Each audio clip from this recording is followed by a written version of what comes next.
All right, hi everybody. I want to talk about part three of what to do when the narcissist leaves you because they're not really leaving you. They are more or less just sort of flaunting their absence and really just asserting their value over you. So, part one, we sort of talked about what to expect during the initial phases. Part two, I talked about the effects on children. Part three, I think this is probably going to be the most hopeful part of this, and this is basically what to do to properly get them to show their colors. How do you get it so that uh, you get them to reveal their true nature, their true intents? Um, get people to see them for the asshole that they are.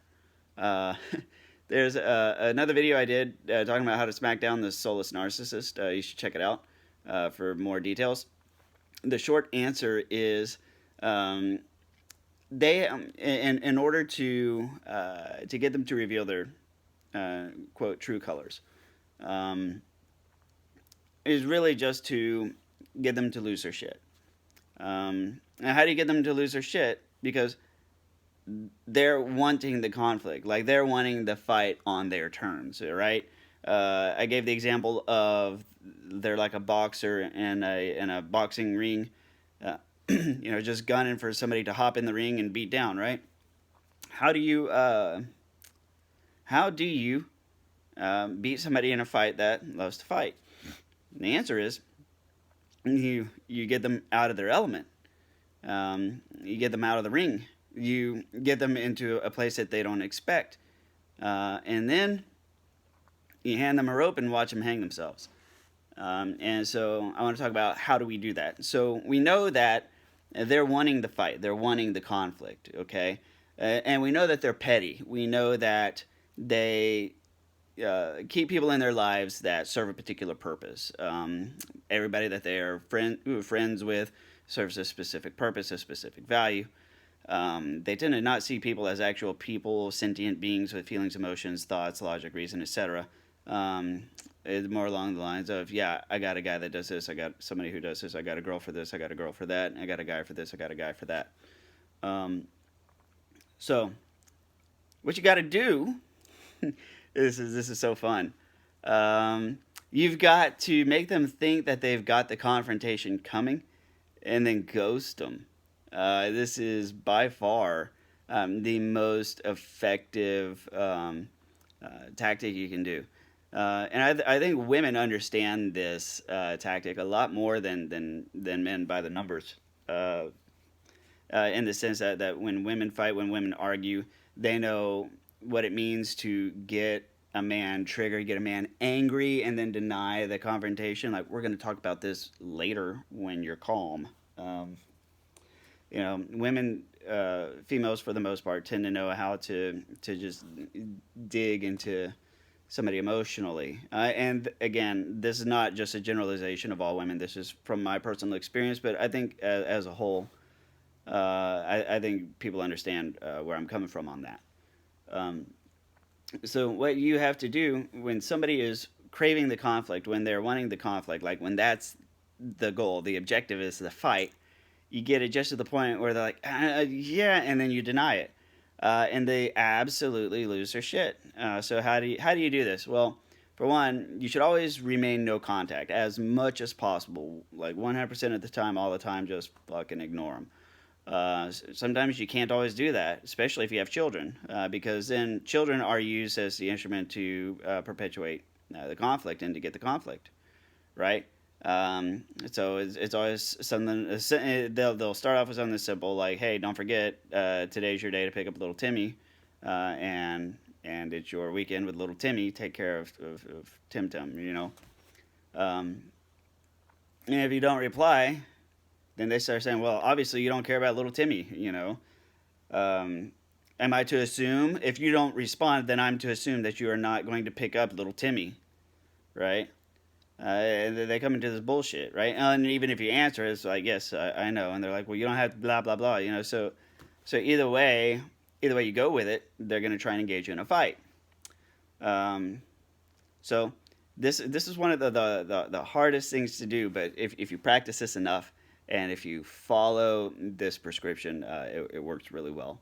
And that is allow yourself 2 to 3 replies tops. You may need to tweak this according to your individual narc, but usually when somebody is craving a conflict, it usually takes about 2 or 3 back and forth before they want to give rise to the conflict. Uh, and what you should do is get about 2 or 3, 2 or 3 responses, um, get just to the point where the conflict is about to start, and then you just go dead. The emotional effect that this has, um, I liken this to the classic Super Mario Brothers game, the original Mario from the '80s, that old people like myself grew up playing.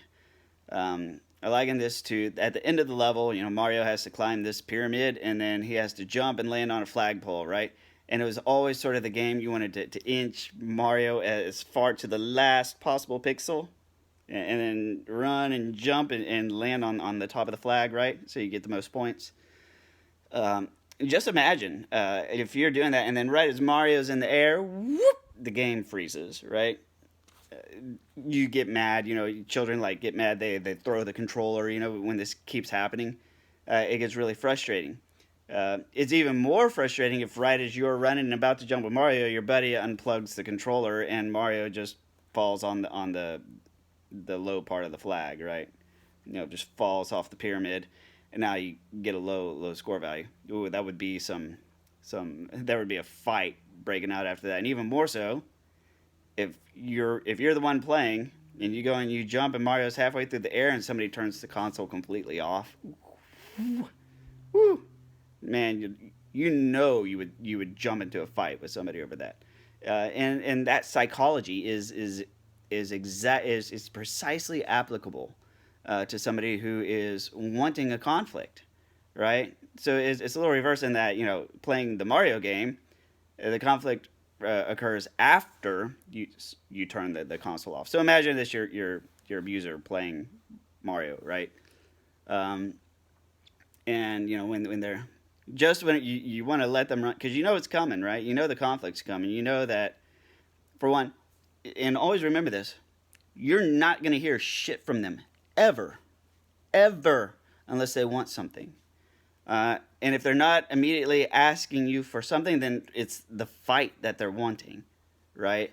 So if it's not, a bill being paid or money or your car or groceries or diapers for baby Tim Tim, if it's not any of that, if it's just who the fuck knows, that's the conflict that they want, right?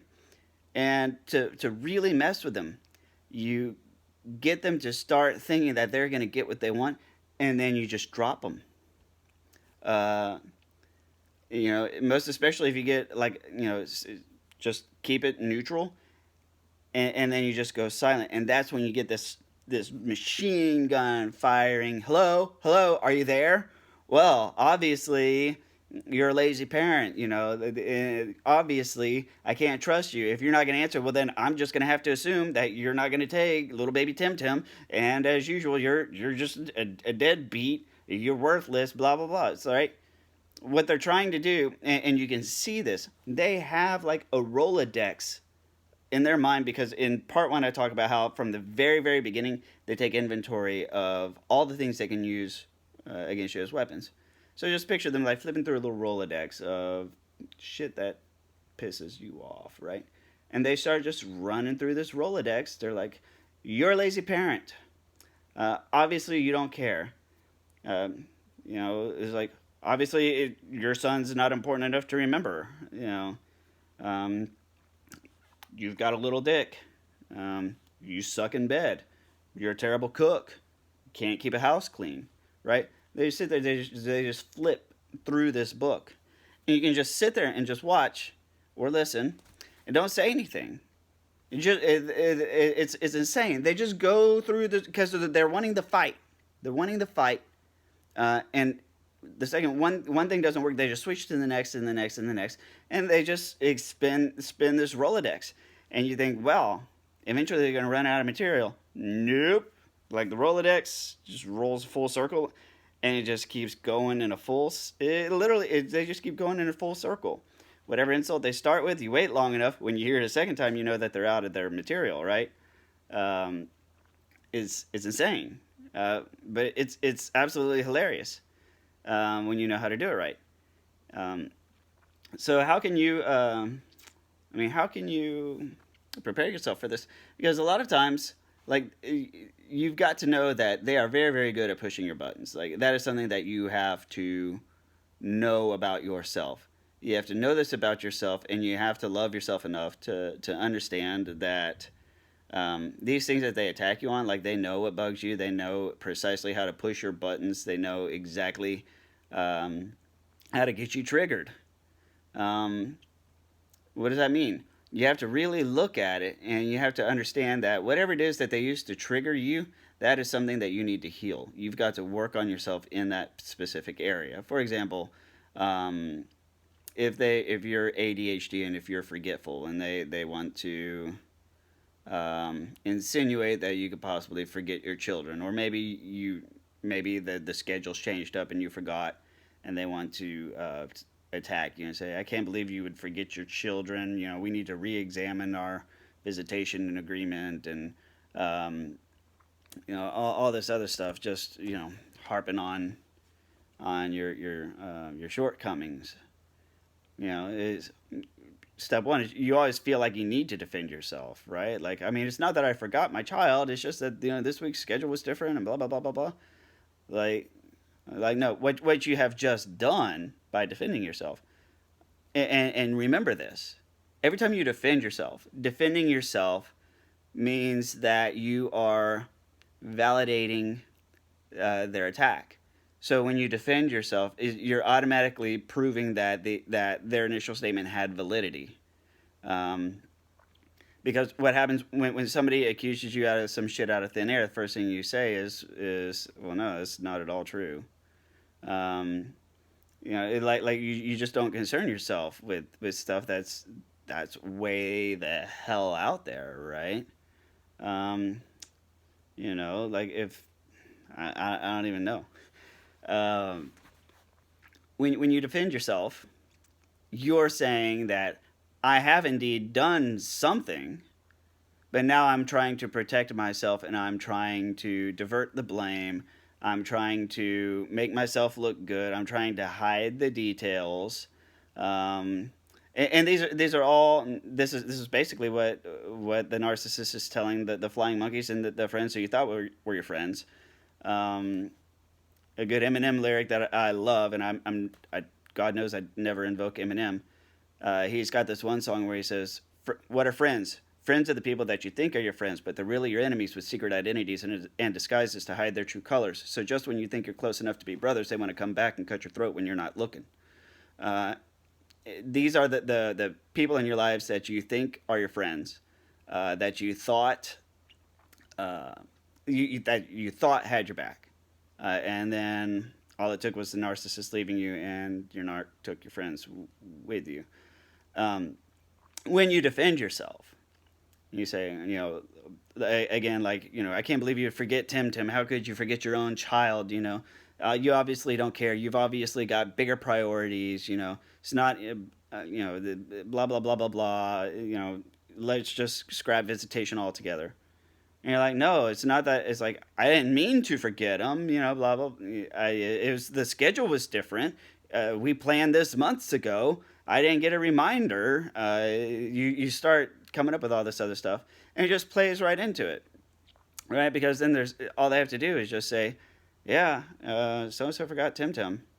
That they're trying to hide it, but I mean the fact is, it's like I've been saying from the get go. He just doesn't care about his kids, because if he cared about his kids, he wouldn't forget his kids. Uh, you know, Shit like that. So the second you defend yourself, you just add credibility to it. So what do? You just don't answer. Don't answer. Anyways, I'm out of time. Maybe this may spill over to a part 4. I don't know. Stay tuned. Please like, comment, or share, and I'll see you guys on another video.